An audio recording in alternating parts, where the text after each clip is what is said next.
क्या पाठ पूजा कर्मकांड करने से हम अपने द्वारा किए गए अतीत के पापों से मुक्ति पा सकते हैं? अगर आपके भी मन में यह प्रश्न है तो यह कहानी आपके लिए है। एक दिन राजा प्रसन्नजीत बुद्ध को अपने महल में आमंत्रित करता है। बुद्ध राजा का आमंत्रण स्वीकार कर अपने कुछ भिक्षुओं के साथ उसके महल पहुंच जाते हैं। बुद्ध को देख राजा प्रसन्नजीत बहुत प्रसन्न होता है और बुद्ध से कहता है, बुद्ध, बड़े दिनों से आपसे मिलने की आकांक्षा थी, परंतु आज अवसर मिला है। मेरे मन में बहुत सारे प्रश्न हैं, परंतु एक विशेष प्रश्न है जिसके कारण मैंने आपको यहाँ बुलाया है। बुद्ध मुस्कुराते हैं और कहते हैं, राजन, आपके जो भी प्रश्न हैं वे आप निसंकोच पूछ सकते हैं। राजा बुद्ध से कहता है, बुद्ध, पिछले कुछ दिनों से मेरे स्वप्न में मेरे पिताजी आ रहे हैं। मैंने इस स्वप्न के बारे में अपने राज्य के बड़े बड़े ज्ञानियों को बताया। सभी ने मुझसे कहा कि मेरे पिता की आत्मा को शांति नहीं मिली है। मैं चाहता हूं कि मेरे पिता की आत्मा को शांति मिल जाए, इसलिए मैं सभी ज्ञानियों की अनुमति से एक यज्ञ कर रहा हूं और मैं चाहता हूं कि आप भी उस यज्ञ में शामिल हों। बुद्ध मुस्कुराते हैं और कहते हैं, मैं यज्ञ में अवश्य आऊंगा, परंतु उससे पहले मैं आपको कुछ दिखाना चाहता हूँ। राजा कहता है, अवश्य बुद्ध। बुद्ध कहते हैं, परंतु उसके लिए हमें नदी तट पर चलना होगा। राजा प्रसन्नजीत अपने कुछ सैनिकों को लेकर बुद्ध के साथ नदी तट पर पहुंच जाता है।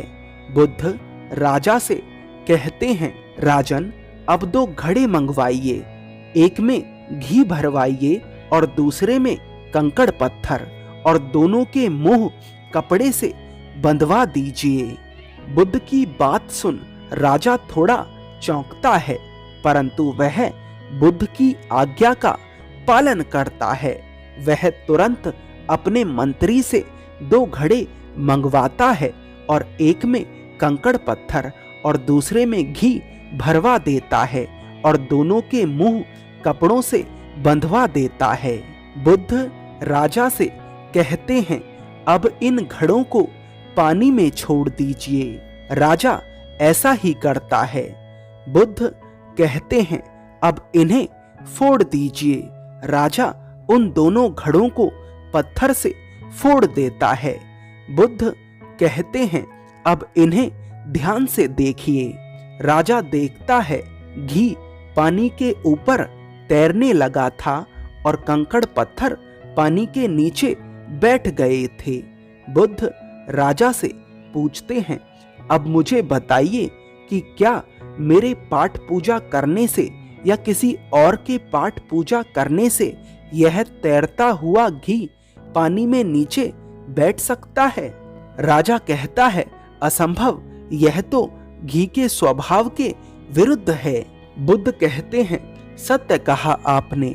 उसी प्रकार किसी पूजा पाठ, विधि विधान या कर्म कांड के द्वारा पानी के अंदर डूबे हुए कंकड़ पत्थर क्या ऊपर आ तैर सकते हैं? राजा कहता है, नहीं बुद्ध, यह तो प्रकृति के नियम के विरुद्ध है। बुद्ध कहते हैं, तो फिर हम प्रकृति के नियम से भिन्न कैसे हुए? हम भी तो इसी प्रकृति का रूप हैं। राजा कहता है, सत्य कहा आपने बुद्ध। बुद्ध कहते हैं, एक सत्य और है राजन, यदि हमारे पूर्वजों ने अपने जीवन काल में कंकड़ पत्थर बोए हैं, दुष्कर्म करे हैं, तो वे स्वाभाविक ही कंकड़ पत्थर की तरह नीचे बैठ जाएंगे।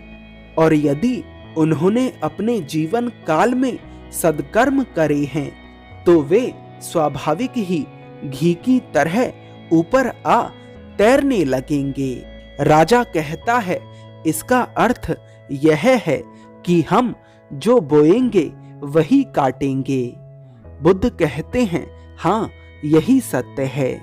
राजा कहता है, इतनी गूढ़ बात इतने सरल शब्दों में यह कैसी तलवार है आपके हाथ में बुद्ध, जो एक क्षण में सारे झूठ काट केवल ज्ञान को प्रकाशित करती है। बुद्ध मुस्कुराते हैं और कहते हैं, सत्य स्वयं प्रकाशित है, हमें तो केवल उसे देखने का प्रयास करना है।